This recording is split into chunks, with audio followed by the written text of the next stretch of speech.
Hello YouTube, this is Morgan Airspeed Prime here with my next Star Wars video. This is going to be my review for Star Wars The High Republic, The Edge of Balance, Volume 1. So this is the High Republic manga series. It's been, I think, one of the few High Republic things that's actually been delayed quite a lot. You know, I think this was meant to be out a good few months ago. And it's finally here. Interestingly, they just recently announced Volume 2, but they said it was going to be digital only. So I don't know what that says about the way they're approaching this, that, like, you know, it's the one thing that's really been delayed for the most part, outside of just, I know the High Republic in general got delayed initially, but this, as an individual book, has, I think, suffered the most individual delays, and then they're switching it to digital only. That doesn't feel great, but we'll see how it goes, I suppose. And that, I suppose, transitions us into sort of the quality of the book, and that, like, okay, it's a manga. I like manga. I review, like, Naruto, Boruto on my channel, and I do read a lot of manga. So, especially this book arriving for me after I've watched Star Wars Visions, so the Star Wars cross anime, which was really good. I had reasonably high expectations just because of the medium that this is being done in, and unfortunately I did come out of this book feeling just a little bit disappointed. I definitely kept my expectations in check, and that I didn't think that just because it was a manga it was going to be the best Star Wars thing ever. Because the main thing to say about it is that style-wise, the art, fantastic. Just look at the cover for the main character. Look how nice some of this stuff looks in action. It's really good, and even some of the just character expressions that you get throughout. It is really nice. The art by Mizuki Sakakibara is fantastic, and I definitely would like to see more. I think this was just let down by, for me, I don't even know if I'd say it's the quality of the writing, but it's just what they ended up coming up with as the story just feels rather generic in terms of the High Republic.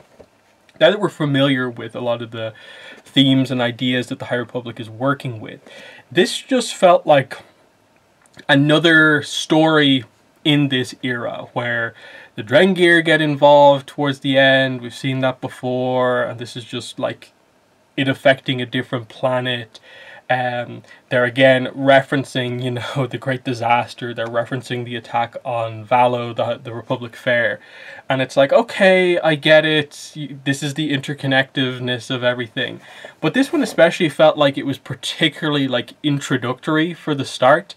Yes, you have to introduce the characters and all, but I think they also did a little bit too much of, like, they felt like this had to cover the time period that, like, oh, here's the Great Disaster, and then transitioning into, you know, more or less catching us up with Rising Storm timeline. It just didn't come across as being all that unique, and by the end of it, and it's like 140 pages of manga, so it's quite a decent amount, I just felt like it was just about getting going. When Volume 1 comes to an end. There's a few interesting hooks heading into Part 2, which I'll get into when I talk about some spoilers in a few minutes. But even they were more of just like, is it that the book is truly interesting and I want to know what happens next? Or is it just that the book didn't accomplish all that much and more content is the only way to get anything more out of it? And that's what I kind of struggle with the whole book. And I think the main character for me sort of represents that feeling about this book of, in general, interesting idea. Love the design. She is a Jedi Knight. She does have a Padawan of her own, but you see that she's interacting with her own master in this book as well. So she's not as, like, inexperienced as, say, Vernestra. So she's like a slightly older Jedi. I get the impression, like, early 20s, in or around that, I think. She's still young, but she's also considered to be relatively experienced. So it's this, she's in this interesting spot where, you know, she still takes advice from her own master, and they're not quite, you know, fully equals yet because she's not quite a master yet. And then she's still young enough that, like, the younglings, and like her Padawan still sort of, again, treats her quite similarly. So the dynamic that they go for with her is this situation where they're going to this planet to help the settlers here in the aftermath of the great disaster, basically. And they just get into these discussions that feel rather vague, that are trying to get into what her character dynamic is, which is that she apparently is only doing things her own way and isn't bringing in other perspectives on things. And so her master, who's a Wookiee, which is kind of interesting, is constantly telling her to sort of like, you know, learn from your Padawan, learn from these younglings that we have with us, and bring in other people's perspectives. And they brought it up a few times, and I was like, okay, this is kind of interesting, but I never got the impression that like her being like her as she is now is like flawed in a way, and that she's missing out on something that she is going to gain by, you know, bringing in other people's perspectives, because they didn't really present it to be all that much of a flaw, because she's still super capable and doing things. It just seems to be a case of, like, again, setting up the idea that they're on this kind of, you know, obscure world in a way, and she needs to work with the Doctor as well as the younglings, as well as her Padawan, to make this place work and function well. And they all have their own skill sets, and that's what she needs to do. But the book never really presented the idea that like she was trying to do it all on her own, or that she wasn't trying to incorporate people in. So it just felt like they were just saying that this is something that she deals with, without it actually like feeling like it actually came across naturally with the character. And it's just that interesting thing where like they're trying to get across the idea that the character is highly competent. She is a knight who will become a master realistically. She is very skilled. But they're trying to present this like aspect of she's not fully there yet, and the problem is her perspectives on things.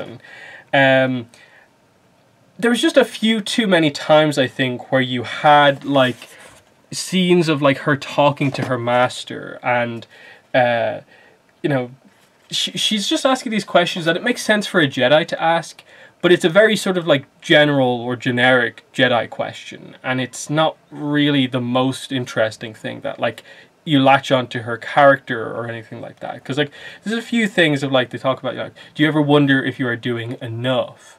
And then there's another point where she meets the Doctor, and the Doctor asks her like, do you like it here? And her reaction to this question is like, I never thought about it before. And it's like, what am I meant to take away from this scene here? Is that what, she's just going with the flow and she's not caring enough about it, or what? And I get it, like they're trying to create the idea is that like this is, I suppose, the character who I feel is closest to Lily here is probably Vernestra. But Vernestra has the unique dynamic of being incredibly young, and then in terms of her personality, she's actually, you know, very like open and kind of, you know, bubbly with people, in that it's kind of the idea of like Vernestra's like a, you know, extrovert more or less, and then Lily's more of an introvert, and that's the main difference between them. And it's hard to say if like what's going on here is just that like she doesn't connect with people as much is the problem, and she has to connect with people, but they never said that. So the character ends up feeling like a little bit of an enigma, where they brought up a few things of like, oh, this is what she's dealing with, and she has a conversation with her Padawan where, you know, he's like, oh, you still have doubts even though you're a knight and have been a knight for a while. And she just talks about, yeah, I do. And it's like, okay, I get what you're going for here to a certain degree, but this kind of small but also kind of important like character arc doesn't do much when a lot of the other characters are just sort of there. Like, she is the main character, and without her dynamic, the book doesn't really have a character dynamic. So let's get into sort of full spoilers here at this point. I hesitate to even say that just because I feel like, you know, you probably you know all of the dynamics here. There's nothing particularly like spoilery, I think, because it's so much getting the story started. So the core idea is that it's basically introducing to this world, the people here, and then the big twist happens is that when they go into the forest on the planet and they discover that one guy has been turned into wood, they quickly then encounter the Drengir and have a big fight. And they have to discover, like, oh, how do we defeat them? And they end up sort of using fire, of course, to defeat the Drengir here. With, you know, Lily's master getting a chance to shine, Lily herself getting to kind of bring people together and, you know, win the battle as well. Stellan Gios shows up in the aftermath of this, and we basically just get the idea of, like, again, another more experienced Jedi Master giving Lily some advice. And the big sort of thing that I think is going to probably be the most interesting dynamic heading into the next volume is that her master, the Wookiee, was meant to be the sort of like head of the temple on this planet. But he's being kind of called back to the Jedi. What do they specifically say there again? Actually, is it? Yeah, he has to go. The Jedi Council have ordered him to kind of go with Stellan to assist him, I guess, with the Nihil. So that leaves sort of Lily in the position where she's technically now, I guess, in charge of the temple on this planet. And the idea is that, oh, she learn to work with like the doctor and so on this planet, so she'll help with her Padawan and the two younglings that are also here, and she's going to have to learn and get different perspectives as she fulfills this kind of bigger role, basically. And the main sort of twist in all of this, the big sort of mystery, is that the Drengir were the ones who turned that guy into wood, and they actually turned a few other people into wood. They are the sort of casualties of this incident. So why are these Drengir different than other Drengir, in that the whole dynamic with them the whole time has been that they treat every living being as meat? So why would they turn people into wood and then leave them there? Like, what's the deal with that? They give you a hint that, like, the bodies had these spores on them, and I guess these spores turn the people into wood, so it's this other ability that the Drengir have. What's the deal with that? The other thing we get is that one of the people who came in with Lily to the planet had a container that had plants in it, and he was getting across the idea that he's a farmer, he just has these plants, and you know they're gonna help the new settlement to kind of grow. You don't think anything of it, but then later they bring it back up and they're like, oh, that was one of the guys who got by the wood, and he was the first one, obviously because he had the container with the plants. He must have brought the Drengir kind of plant material with him. That's why he was the first one affected. And so earlier on in the book, he explained that someone gave this to him from a different planet to bring here. So the idea is like, oh, we know from the Rising Storm that the Nihil were giving people, basically pots, basically with the Drengir to plant them on specific planets. So what's the deal here? And the big cliffhanger ending is, of course, that one of the other guys, the guy who takes over as the kind of, supply kind of master guy, he radios in and is like, they're nearly on to us. Like they basically figured out what the full situation is with the Drengir, and that we planted them here. So it's just, oh, the Nihil sort of stuff coming into play. So Drengir mystery plus a little bit of the Nihil stuff. It's interesting enough, especially now that the main leader, the Wookiee master, is leaving the planet, and Lily's going to be left in charge. There is a bonus chapter at the end, which I actually think is probably the best character stuff in the entire volume. I feel that the plot stuff has to be so focused on just establishing what's going on that I feel Lily ends up coming across a little cold a little bit. But in this one small chapter where we get across the idea of, like, these are the native inhabitants of the planet, and like they tend to have this culture where anything that they see they will borrow from people, and Lily helps everyone to figure out that they don't mean anything, they're not stealing it, their culture is just that they can basically, temporarily take something if it's like not directly in possession of someone. So they just managed to communicate with them and get across the idea of like, okay, there's specific sections where there'll be stuff that you can sort of take to share, but you shouldn't take stuff from the settlement here because these are important items that people care about. And so, you know, Lily helps them to kind of interact with the inhabitants.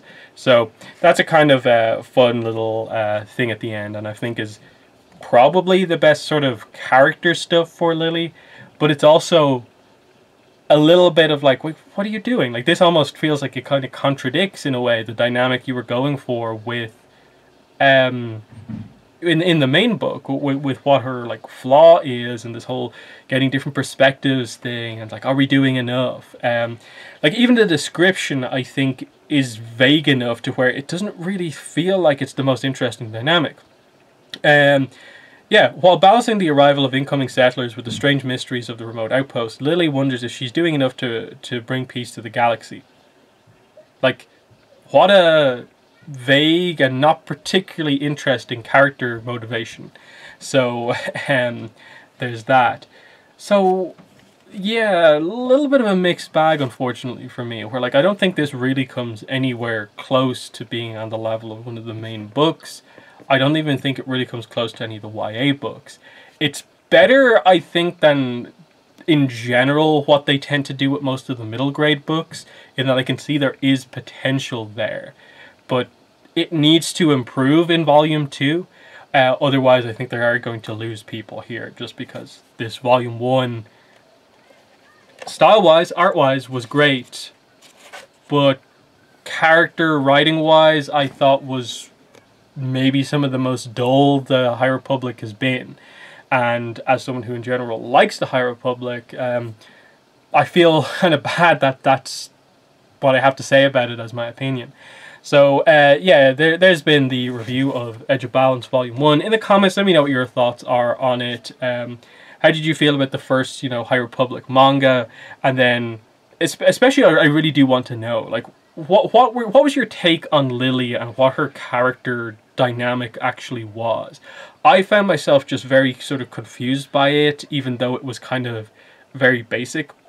I really wasn't sure what they were trying to do with it. There's some nice setup going forward, but in general, it was only solid. It was only okay for me. So in the comments, let me know what your thoughts were, but that has been the video. Thanks for watching, and bye.